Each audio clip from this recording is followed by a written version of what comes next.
I'm now joined by Declan Fennell, who's in charge of lamb with Board Bay. Declan, 2017, overall a satisfactory year for Irish lamb? Very solid year both in terms of production and markets.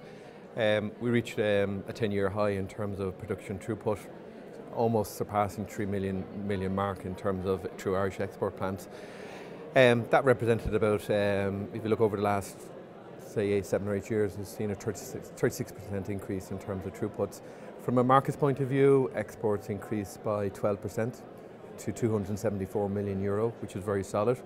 And I suppose in the context of currency, particularly the euro sterling, that was very, a sort of a solid delivery.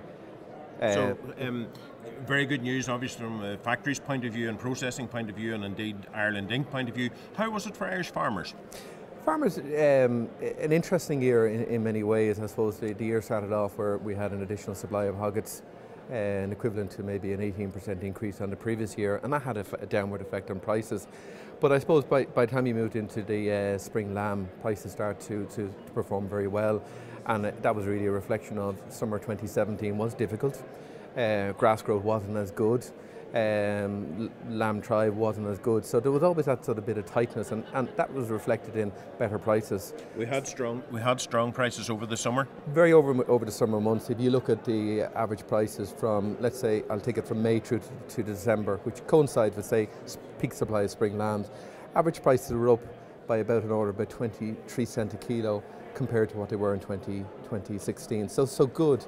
And I couch that in the context of what was happening on a sterling point of view. And I suppose what's driving that is our main export markets. Market diversification is huge.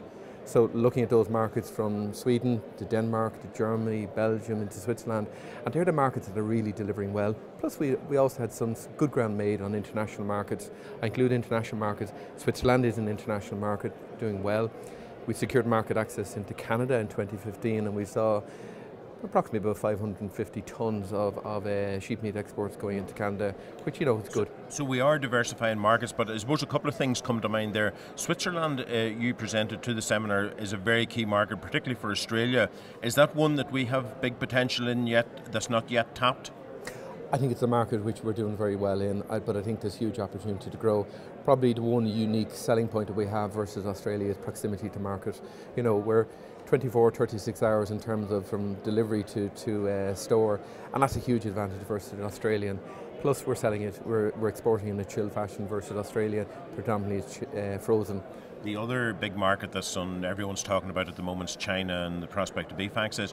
Will lamb get access to China at the same time as beef gets access from an Irish perspective?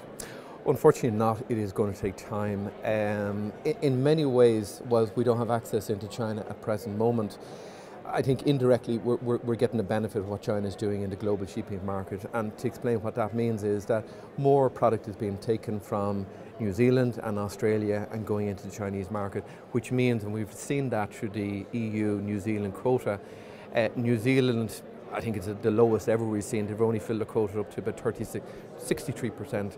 So the fact that China, we don't have direct access, indirectly we are getting the benefit of what's happening there. Final thought then, Declan, for 2018 and Irish sheep farmers, what's the prospects hold for them? I think it was certainly an interesting period we're going into in terms of we're going to sort of see, I predict an increase in the national flock. The predictions for the hogget season, what's in our favour is Easter's arriving early this year, the 1st of April. Ramadan will kick off there 6 weeks after. So that should sort of drive and be good incentive.